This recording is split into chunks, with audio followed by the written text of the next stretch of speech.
way most folks do it today, which is if you're just bidding federal, go to sam.gov and find opportunities. For folks who want to do state and local opportunities, maybe they just go on the City of Miami's website. You pull on those opportunities. And you know as well as I do, these could be anywhere from 10 pages long to 100 pages long. And I wouldn't wish reading through all of these upon my worst enemy sometimes. You can certainly do it on your own. I'm not saying that it's impossible. By no means do you need to have AI to survive or be successful at this. But now you found your opportunity, and it comes down to, let's say it's a janitorial products bid. Now you have to find all the line items in there. Okay, where can I get 2-ply toilet paper? All those sorts of things. And typically between that process and filling out all the paperwork, getting pricing, you can imagine it takes a little while to go back and forth.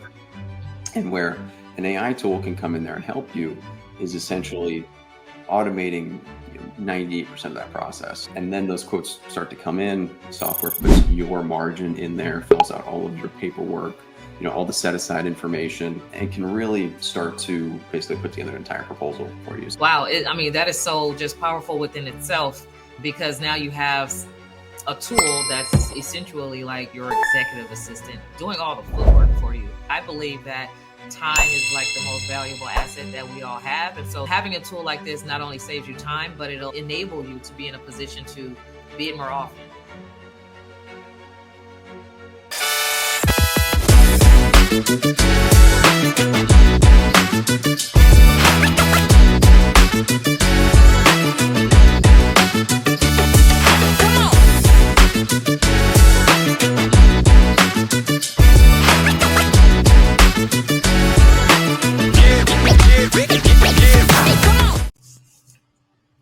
Hey, what's up, and welcome in to my channel. I am Dr. Kawana D. Irving, and today I want to dive into, using AI, of course, in business, particularly in government contracts. And so, of course, you hear a lot of information, misinformation, misdirectional information in the marketplace about, AI can bid for you. You can win bids with AI and all these other things, but nobody really knows how to hone in on and use these things effectively.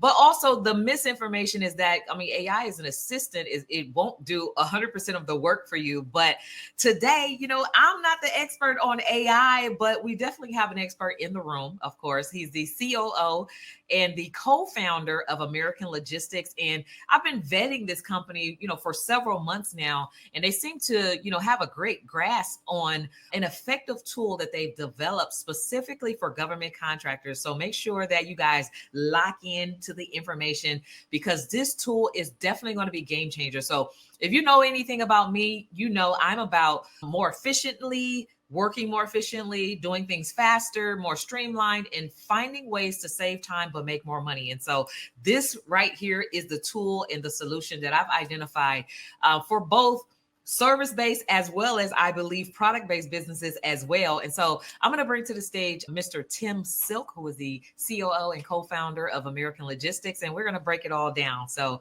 welcome in, Tim. Well, Caruana, thank you so much for having me. I appreciate the kind words on the introduction, and very honored to be with you today. So thank you so much. Awesome. So I discovered about American Logistics, it's been a few months now. And I'm like, who is this? Who are these people that are emailing? Because, when you become a government contractor, you get a lot of spam email. The one thing that kind of stood out was using AI as a government contractor to help your clients get more results. So can we talk about where this idea of leveraging AI, where did it even come from in the first place?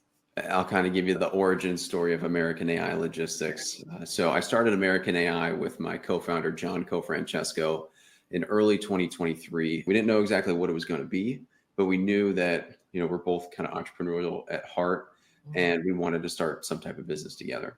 And with our kind of expertise in the government sector and with that specific technology aimed to it, John approached me and basically said, "Hey, Tim, I think we can use AI to automate the entire government contracting process." So yeah, we basically put together a product that we thought people wanted. We kind of built it around an anchor client, which allowed us to get really close to the pain points of our clients.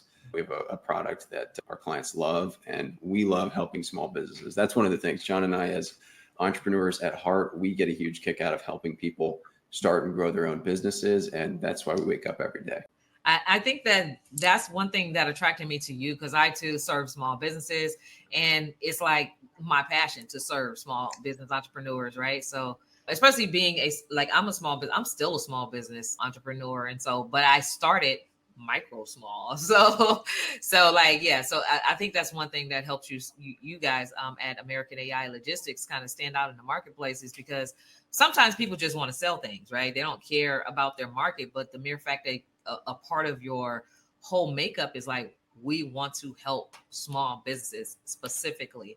So I know that there's a lot of misconceptions around, AI. Most people think that they can just go to, I don't want to say any names, but like Chat GPT. Some people think that they can just go pull it out of the air and use all of these other open source tools that's available to the public. But I don't think that is, I think that's a lot of miseducation around that. Can you speak to that, since you guys have developed a specific tool and have trained it to do the thing that it needs to do to help people win?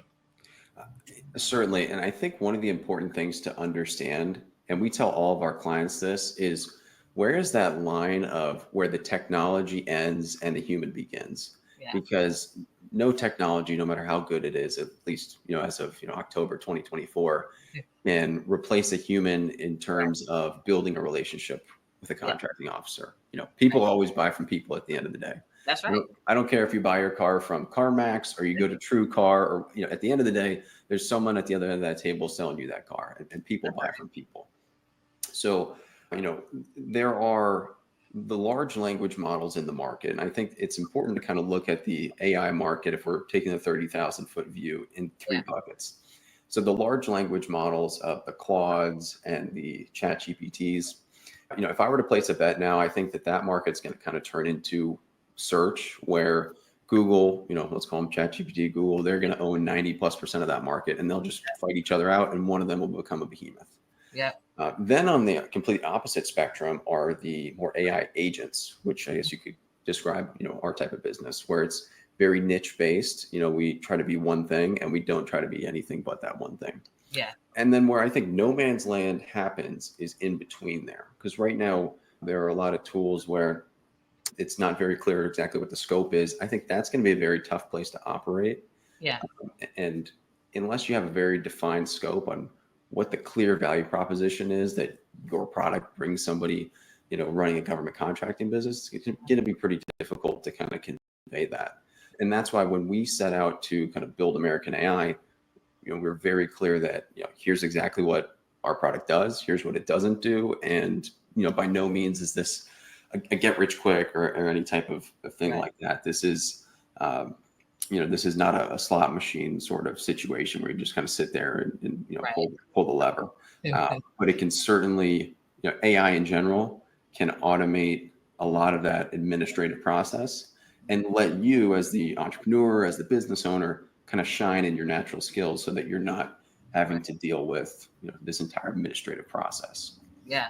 So I've been around in the contracting space since early 2009. 2010 is really when I really just kind of started learning about it.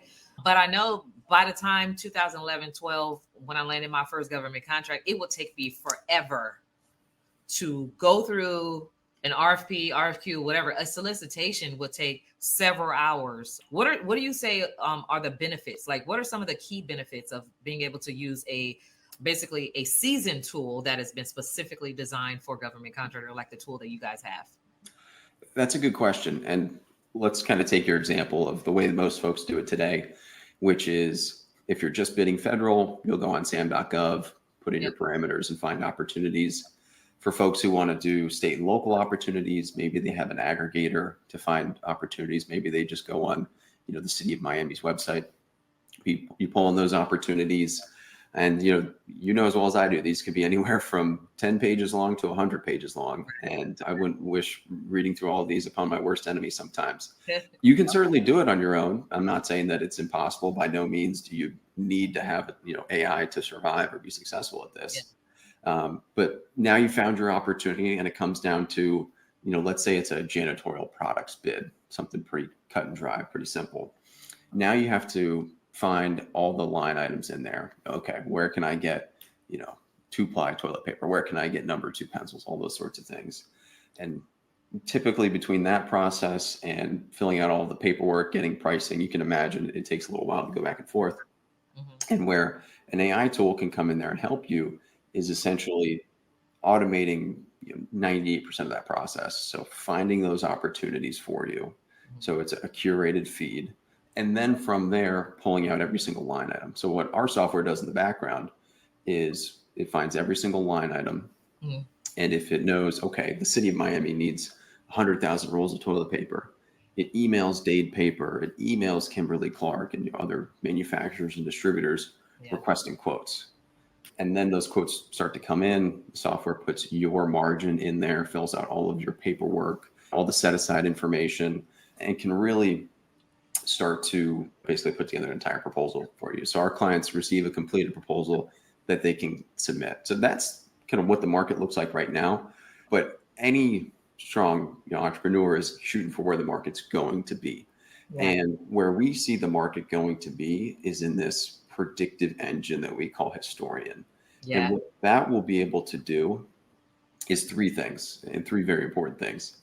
It will be able to predict the price, the quantity, and the date that opportunities come out. Because now if I know every year on October 22nd, the city of Miami is buying 100,000 rolls of toilet paper. Well, now I can plan for that 6 months ahead of time. I can call manufacturers. I could warehouse some of it, and it has a broad application across the entire government space. So that's kind of both where we see the AI market today in the GovCon space and where it's going in the future. Yeah. Wow. That is so just powerful within itself, because now you have a tool that's essentially like your assistant, your executive assistant, doing all the footwork for you. So not only, like, for me, I believe, and maybe you can just kind of like speak to this, I believe that a tool like this not only helps you scale significantly, specifically, not because it's going to price your things more or whatever, but I believe that time is like the most valuable asset that we all have. And so having a tool like this not only saves you time, but it'll enable you to be in a position to bid more often. So let's just say, like, traditionally, especially years ago, before even these types of tools existed, it would take me maybe a day or 2 just to put together a proposal response. And so because it takes a day or 2, I'm limited to like maybe bidding 1 a week, right? So with something like this, how often would you be able to actually submit a bid? That's a good question. And you touched on something there that for a lot of first-time entrepreneurs, it's where a lot of that frustration happens. So what I like to tell folks is good data keeps your head sane. And what we see is, on average, our clients win between 5% and 10% of their opportunities. And their average contract values are about 20 to 40,000. And we have over 96 clients at this point. We have clients who are first-time entrepreneurs. We have clients who are doing hundreds of millions of dollars in revenue. But that's approximately what we can expect. So then you kind of back into, let's be on the conservative side. Let's say you're only winning at 5% and you've got average $20,000 contract values. Well, 5% is 1 out of 20. Now I know, okay, in the aggregate, if I submit 1 per business day per month, I'll win about 1 per month. Now you might submit 35 and win nothing, and then submit 65 and win 7. So it's like a batting average. Right.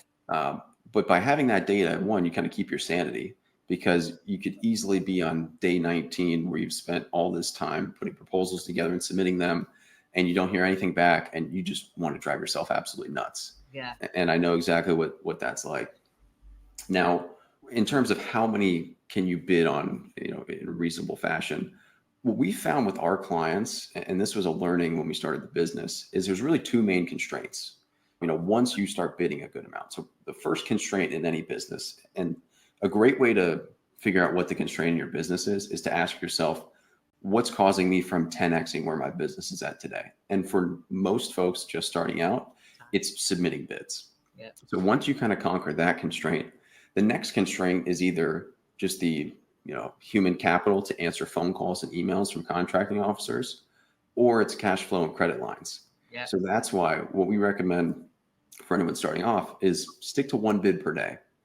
Treat this more like the gym where you want to be consistent day in and day out, Yeah. rather than you want to go hard, January 1st to January 15th. And, it's October. No one's seen you at the gym in 7 months. So consistency over intensity, this is just like the gym, and, your business will grow. There's no silver bullet to, I see this in businesses. I wish there was some magic bullet, but the thing that separates small businesses from very large successful businesses is the very large businesses always do the basics. They always call their customers right when they want, right when they fill out a form. They're always trying to optimize little things. So if you can bring your margins from, let's say 10% to 12%, your win rates from 5% to 6%, you just massively increased your business. Right. Yeah. So of all the different types of industries that are out there where you could have kind of easily put together AI technology, why government contracts? That's a good question. John and I both kind of built up our expertise in the GovCon sector. And we had actually thrown around a couple different ideas of businesses before this. We had actually pondered on, and I think in the future, there may be a version of this business for construction or for general purchasing outside of the government sector that's very applicable, because as you start to get all this procurement data, whether you're the government making purchases, you want to know what's a reasonable price to pay for goods. Yeah. And because federal, state, and local purchasing is $1.5 trillion per year, and they're buying anything and everything, the pricing data will give you an idea of just about everything and the price for everything in the country. We'd thrown around ideas for other businesses, and we'd certainly kind of tested them out, built MVPs for them. But we knew this use case very well. We knew people in this industry, and we knew how to market, sell, and build a great product in this industry. So we just decided to kind of stick with what we're good at, and we found traction with, American AI and our software AutoBid, and wanted to just hit the ground running there. Yeah, yeah.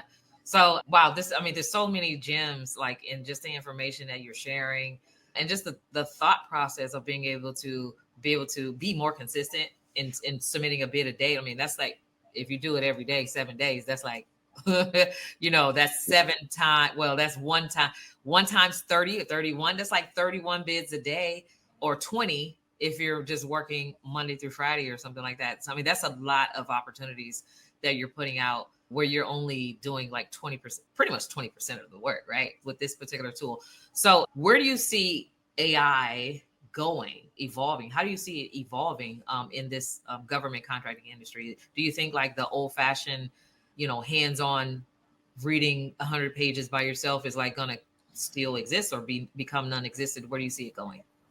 I see that the overall administrative work of, searching documents for a particular language or just finding opportunities, that will be automated away by AI.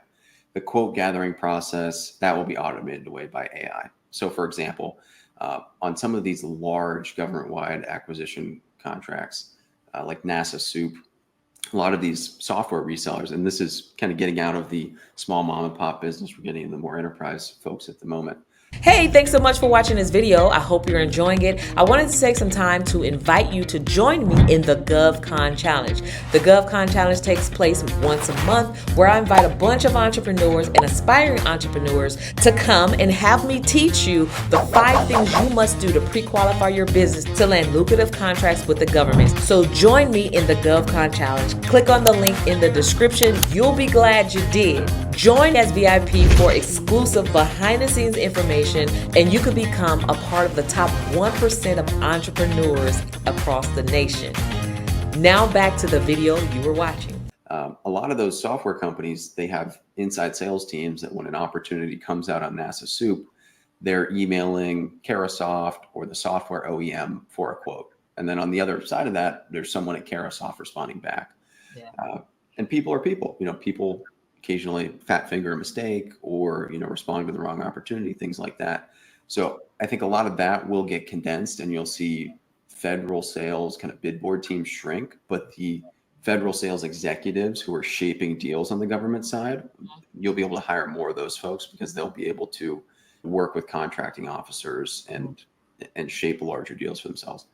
Now, in terms of what that means for kind of the more smaller businesses, which is 90+% of the economy here, what it will not be able to do, like I said earlier, is build those relationships. So relationships will become even more important Or because now when anybody can email for a quote or email a contracting officer, having that contracting officer in Mequon, Wisconsin, who you sold $10,000 worth of toilet paper before in the past, yeah, they're going to know, oh, I worked with Carwana before. She's yeah, great. She calls on time. She always checks in to make sure the products are delivered.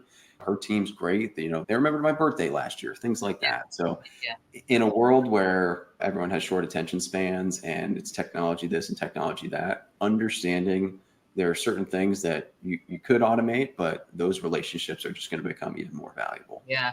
I think that's like a common theme right now. People are becoming more aware that human touch, even though we have AI technology, this is great as well, Hmm. to speed up the process. But still, that human touch, like people are more and more moving back to picking up the phone and letting the contractor's officer know that you're a real person on the other end and you just want to connect and see how you can serve. And so that human touch is definitely going to be important for building relationships. Exactly. And if I was a young entrepreneur, if I was a new business owner and I was young and hungry, and I'm going to fudge the acronym here, but I worked for a really strong entrepreneur a few years ago, and he used the acronym PhD. He said, "Oh, I got my PhD," and I knew this guy. I don't even think he went to college, but he's a very strong entrepreneur. And he said, "Yeah, poor, hungry, and desperate." So Right. if I was an entrepreneur and I had my poor, hungry, and desperate in the best way possible, Yeah. the things that I would be doing Mhm. is as soon as you submit every bid, pick up the phone and call that contracting officer. Yeah. You'd be surprised. The small things like that Mhm. it's a pain. Nobody wants to make 20 phone calls or do Yeah. that type of stuff. Nobody wants to do that. The other things I would be doing is when you submit a bid, we typically see three main types of ways you can submit a bid, Mhm. and it kind of depends on the opportunity. Yeah. The first and the easiest is email. So the contracting officer puts their email in there. Hey, submit the bids here. Send me an email. Mhm. The next one, which is a little bit of a higher hassle factor, is a portal. So the city of Miami might have a portal. Someone has to go in there, create an account. Maybe it takes you 15 minutes. Mhm. Go ahead and do that. The last way, the most common I've seen, is good old snail mail. It's Yeah. a pain in the butt. Nobody wants to go to the post office and fill out the paperwork, wet sign it, make sure you get in there on time. But if I was a new entrepreneur, I would be doing mail-in submissions. I would be doing portal submissions. I'd be calling every single contracting officer Yeah. and just hit the pavement until you get your first win. And then when you get that first win, you shout that from the rooftop because no one's going to promote you as much as you promote you. And Yep. you'd be surprised. One contract win, you can hawk your book to a lot of contracting officers and tell them Yeah. about that one win until it turns into 3, 4, 5, and 6. Just Absolutely. good old fashioned sweat equity. Yep. So y'all heard. Get up, get out, and go get some things done. Like go meet the contracting officer if it's a local contracting officer in your city or county, like, email, all of those traditional things are great. And so one of the other key things that I heard you mention was like this tool being able to help you with pricing, which is like that's one of the biggest hurdles and one of the main questions, common questions that I get from people who are trying to figure their way through the government contracting space as newbies. Like, how do I price? Where do I get the Mhm. pricing? And just to know that there's a tool that will kind of give you ballpark price, or just really this tool is designed to get the best pricing strategies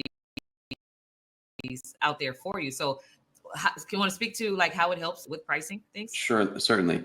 And there are really two main questions when we get into pricing. The Sure. first is, if we were just to do this the manual way, Mhm. it's reading an opportunity and one, making sure that what they're calling for is what we're suggesting. Yeah. So sometimes it's very clear and they give you the manufacturer number or the serial number and they Mhm. say, hey, this is exactly the item that we want. Mhm. Other times they'll say, they're not going to say we need a glass that's 8 inches tall, or they won't call this by brand name. They'll say we need a 8-ounce glass that's 8 inches tall, yada, yada, yada. And you need to know exactly that's what they're calling for. Yeah. So the first thing that our software does in the pricing process, and when I jump into the demo, I'll show this a little bit more, Sure. is basically determine, okay, are they calling for an exact item or are they allowing substitutions? And we are presenting what we think is the best item. And by we, I mean our software, which Yeah. verifies that it's able to determine what it thinks is the best item. And then from there, it prices in really three ways. The first is if our clients have an existing price list, by no means is this necessary. You don't need to have it, but it's helpful. So if our clients have a price list, maybe from a distributor, the software looks through that first. The next thing it will do is if you have pre-existing vendor relationships, so maybe you're a Granger supplier, or maybe you have a partnership with Ascendant for janitorial products, it will email your rep at Ascendant and say, hey, City of Miami wants this much toilet paper. Can you give me a quote on that? Yeah. And the last way is it will do a search on the internet of the lowest price technically acceptable. And sometimes the government calls for very obscure products that only one or two manufacturers produce. Yeah. And it's able to find those items. And other times, two-ply toilet paper, and it's a fight between kind of Kimberly Clark and Dade paper to get the best pricing. So the analogy we like to use in terms of kind of the pricing is we can get our folks to the party, but we can't teach them how to dance. That's So right. we can get them the Yeah. best pricing possible. And, Mhm. and one of the things we're doing, I'll talk about this more in detail in a second, is kind of Yeah. building relationships on the manufacturer side. Yeah. But we recommend our clients do so as well. So build those relationships for sure. And as I mentioned earlier, one of the things that we are doing is building those relationships kind of on behalf of our clients so that manufacturers can come into the platform and say, hey, I want to sell to government, but I don't want to deal with all the hassle myself. So I'll let Carwana, be my reseller here. I'll give her best pricing possible. You'll make a healthy margin and they'll make a healthy margin, and you have to deal with selling to government. Yeah. But that's essentially what the pricing process looks like right now in our platform. Again, saves so much time because most people are just unaware. They see the results that some other people are getting in the government contracting space, but they're unaware that there's all these moving parts. Like you just mentioned, marketing yourself, communicating, doing the pricing, building relationships. Like there's all of these, and then understanding what you're doing. Then there's being compliant and all these other moving parts. And so it sounds like this tool is kind of like a really big solution to saving you time, and it kind of helps you stay compliant with what the contracting officer is actually looking for. So with that said, I know that you have a demo of this particular tool. I'm pretty sure that people want to see like how it works and can it work for them and all those different things. So I'll let you answer that, and then we'll go ahead and highlight you here, and then you can go ahead and demo the product. Perfect. Let me go ahead and present my screen. Perfect. Well, what you're looking at here, this is AutoBid. So this is our Airtable version of AutoBid. We have a customer interface, our own interface coming out very shortly, but right now all of our clients are in Airtable. And the data that you're looking at is data that we have for our clients who allow us to share it. So Archie Supply, they're a small business out of North Carolina. They let us share their data, so I'm not showing you anything I'm not supposed to. However, with every other client, we sign NDAs and we don't share any client data. So your margins, your relationships are all proprietary. And so what I'll do is I'll take the next 5-10 minutes and show you kind of what we're looking at here, what the impact of that means for your business, and kind of some tips and tricks of what I would do with this data if I were you. So what we're looking at here are all the different opportunities that the bot has pulled in and completed. So these are completed bids for this client. So today's October 22nd. So today the bot did 7 bids, the day before that 3, the day before that 12. And we collect a lot of metadata on the bids. So contract values, which you can see in tens of thousands, different opportunity statuses, due dates. And one of the things we make sure is that the platform completes the bid with plenty of time to submit it. So basically what our clients receive is a completed bid within their scope. So if they sell janitorial products, we're not going to send them something for Ford F-150. So they receive a completed bid within their scope that they have to go ahead and submit. So let me go ahead and in full disclosure, I have not looked at any of these. So we're going to be looking at these live in real time. Let me go ahead and pull open this opportunity here. So these are vehicle batteries. So what the bot is doing is it's actually pulling in all of this data. Is it a city, a county, state bid? As I mentioned earlier, portal submission versus mail-in submission or email, the average contract value. And what I want to do too is highlight a couple other things too. So as you're well aware with government solicitations, Not only do we put in how the bid is to be submitted, but sometimes there's some information in here that we don't exactly have on every single client. So, a non-collusion affidavit, things like that. The bot just says, hey, please include that. And next time we don't need to bother them for that. What I'd like to do is I'm going to go ahead and pull open the pricing sheet as well as the completed proposal, which is very interesting to look at. One other thing too, we collect all the data on contracting officers.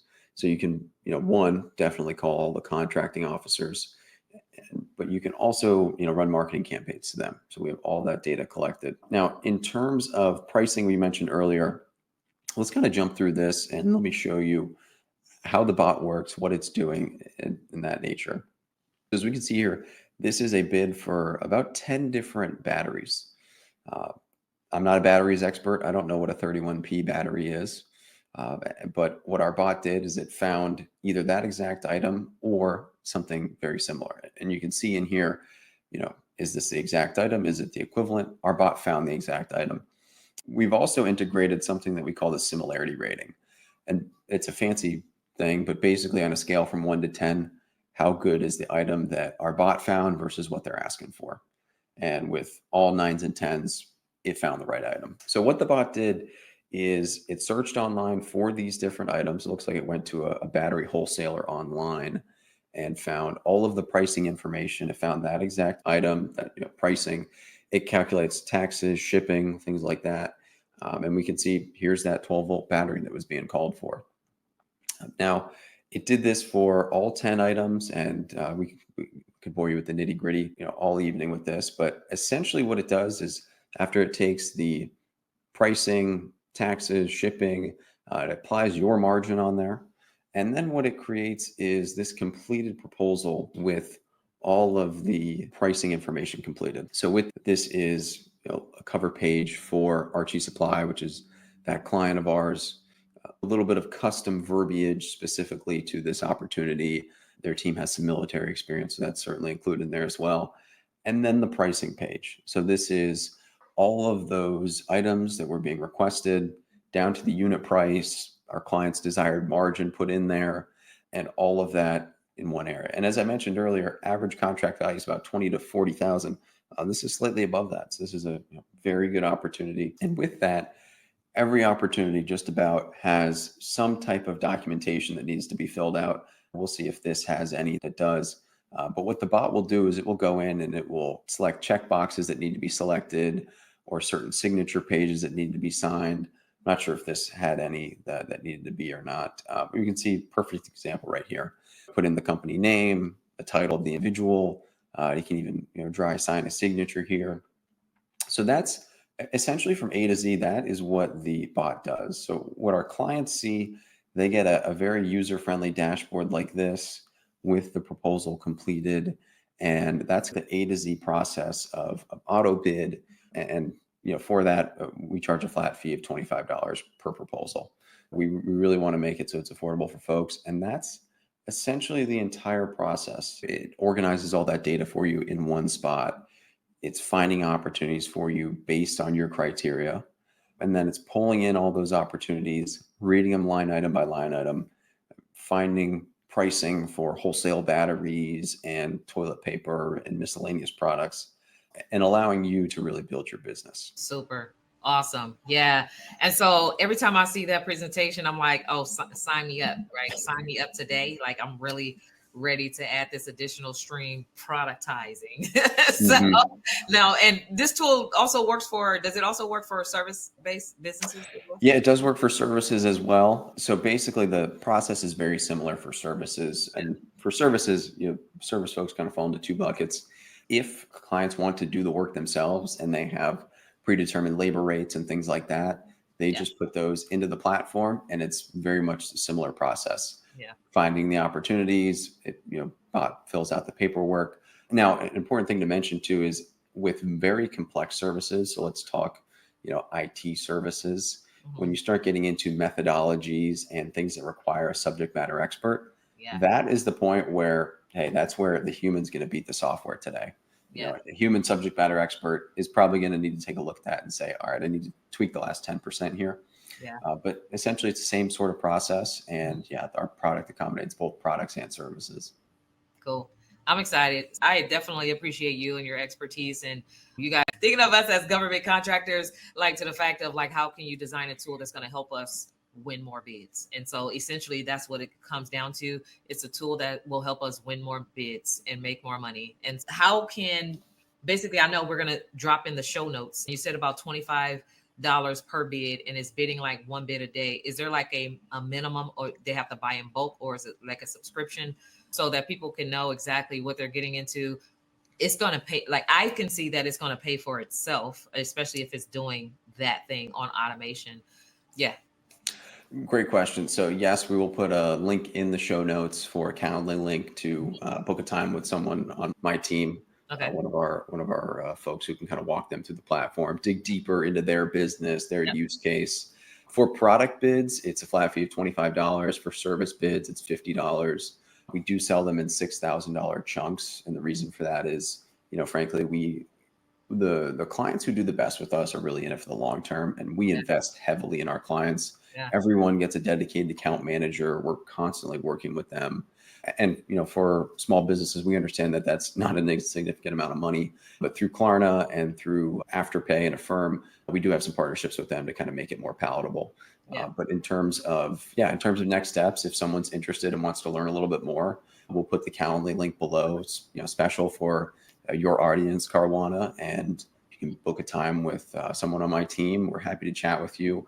Feel free to take a look at our website. We have a phone number and email on there if you have other questions or want to talk in more depth. But that's essentially kind of the entire process. And like I said, really appreciate inviting us on here, Caruana, and being able to kind of work with your audience and helping small business owners. And John and I just get such a big kick out of this, and being able to, there's nothing cooler than, we've had some clients, actually many clients, who have never bid on an opportunity before. And I almost don't like to mention this story because it kind of gives people like a false expectation. But sometimes we do have clients who win on legitimately their fourth or fifth bid. Yeah. So we'll have some clients who say, I've never really submitted a bid before, and they submit their fifth bid. They get a win for $50,000. And we love getting those phone calls where they say, the contracting officer just told me I won. What do I do now? We're like, oh, here's the fun part. Now you got to, buy the goods, deliver the stuff, and make some profit. But yeah, those are, we love that. And certainly appreciate your time today, Caruana, and inviting me on here. I appreciate you too. So essentially, it pays for itself. So definitely a tool worth getting and exploring and just kind of using to get some more better results. And so thank you so much for your expertise. Definitely there's going to be a link in the show notes. So make sure you guys go to the description, click on the link, book a call with Tim and his team, and then they'll take it from there to help you with your business. Until next time, you guys, go be fruitful and multiply and get some government contracts. All right. So we'll see you next time.